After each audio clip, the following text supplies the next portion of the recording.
Hey everyone, so the new Ghostbusters opened this week, and I saw it. It was okay. It was harmless, forgettable, but it's a good family film. I think families will have fun with it, and it looks like they are. The film opened up to about $69 million worldwide, and it got fairly good reviews according to Rotten Tomatoes, but there's still just like this ton of hate surrounding the film. Leslie Jones has just been absolutely ridiculed on Twitter. It's got horrible ratings on IMDb, and the comment section on just anything to do with Ghostbusters. It's just sickening to read. It's not a good read. The whole conversation around this movie is just unpleasant. It just kind of shows the worst part of the internet at the moment. And so now I'm splitting this video into two sections. And the first section is why Ghostbusters shouldn't have been made. And here's why. The film is written and directed by Paul Feig, and he is 3 for 3 for me. I genuinely love each individual film he has made. He gave us Melissa McCarthy, turned her into an action star. He flipped the spy genre on its head, made fun of buddy cop comedies, and gave me a personal favorite comedy of mine. And I'll say right now, he is creative enough and smart enough to make his own horror comedy.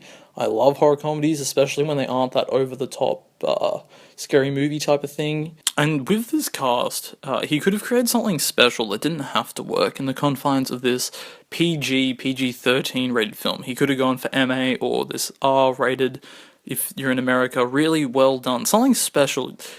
Something hardcore, hilarious, bloody. You could have done it all. You could have kept your female leads, had a smaller budget so it's easier to break even and be successful, and you would have had about 100 times less the hate.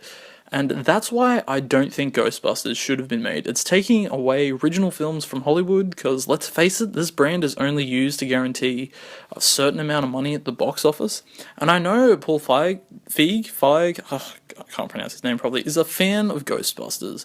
You can easily do an homage to Ghostbusters in your film if you wanted to do something original. I just watched a whole Netflix show that was just homages, and damn good ones too. Go watch Stranger Things, it's great. Then he wouldn't have also had to have these weird out-of-place cameos in the film that bring it to just this grinding halt, especially Bill Murray and Dan Aykroyd's cameos, that are just in there for fan service, and those fans are the people that probably already hate this film, so you don't even need to do that for them. I know he can do something more original. I know he's a smart guy. I know he's a funny guy.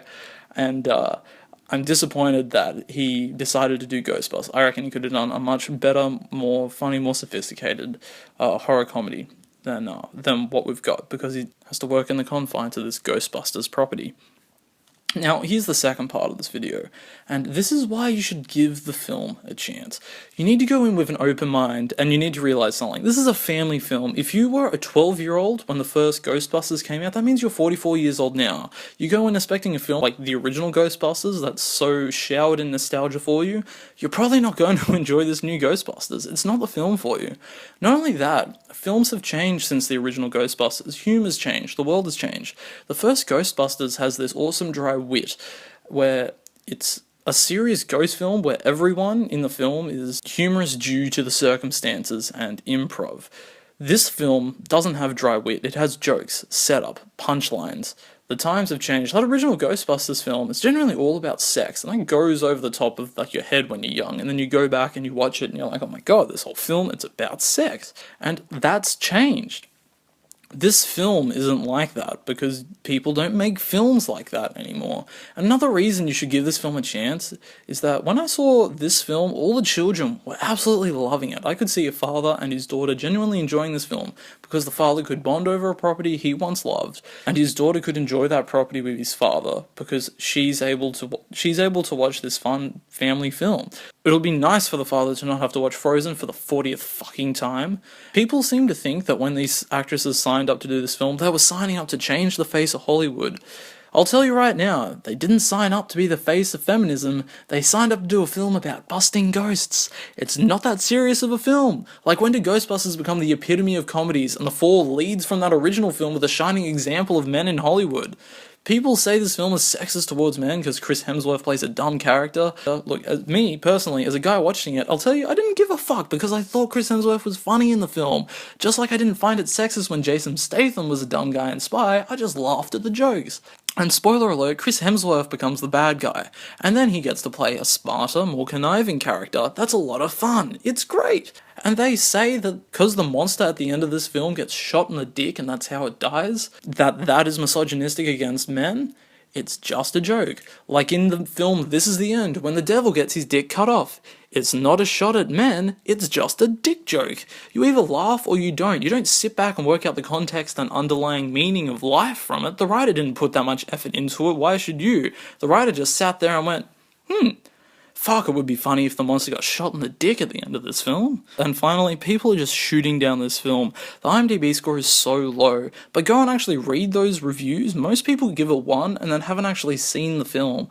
If you have spent a better part of a year trying to demolish a film online, just think for a moment and realize it's just a film, and in the end, a harmless, forgettable film for families to enjoy and children to look up to. How many films in Hollywood have an all-female cast leading a $150 million action film?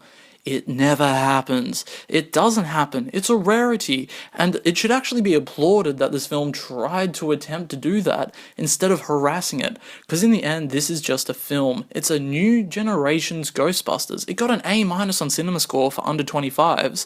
Generation X has no reason to attack a film that's made for Generation Y. It's like a 60-year-old man weighing in on the Peppa Pig property.